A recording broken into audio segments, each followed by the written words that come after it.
we got Laura at Humacyte. So along with their SEC filing, that one's for their common share offer, which they are a growing company according to the SEC filing. But now she has issued a statement about that scathing, blasphemous New York Times article. Earlier this week, New York Times published a story questioning the Food and Drug Administration's decision to approve Symvess for commercial use. Until now, I have refrained from commenting because our company was in a quiet period while finalizing a new round of financing to support our important work. Yeah, New York Times. With the close of today's market, now I have the opportunity to set the record straight.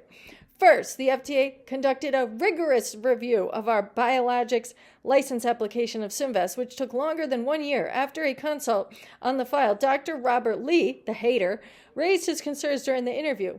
The agency considered convening an advisory committee of outside experts, which they were entitled to do. We did not object to this. The FDA decided against convening an advisory committee and instead engaged in extensive internal consultation. And also asked 3 experienced vascular surgeons outside of the FDA to offer their perspective on Symvess for treating traumatic injuries. It took time to complete the internal discussion at the FDA regarding Dr. Lee's objections to compile responses from outside experts. Although our original PDUFA date was August 10th, the FDA took an additional 19 weeks, they sure damn did, to complete its review of the risk and benefits of Symvess. After taking all views into account, the FDA agreed our product was safe and effective for use in repair vascular trauma of the extremities in situations where there is an urgent need for revascularization and where autologous vein grafting is not feasible. Because you can't always graft someone's own vein. Like my mother says, sometimes people show up to the hospital like mush, which I don't know. She was a nurse for 17 years. She got fired.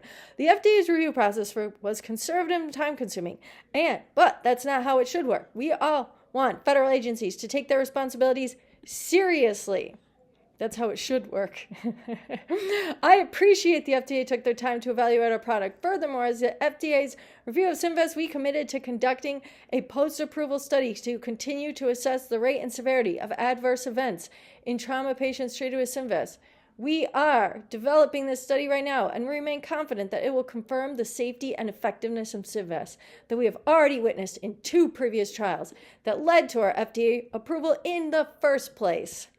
Ooh, what is deeply troubling is that the Times relied on a single source for the majority of reporting in this story.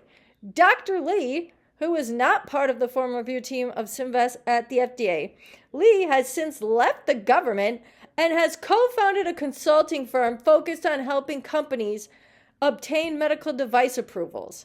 Despite reporting that he left the FDA in protest over the agency's decision, Dr. Lee actually resigned in late September, long before the FDA made the decision to approve Symvess.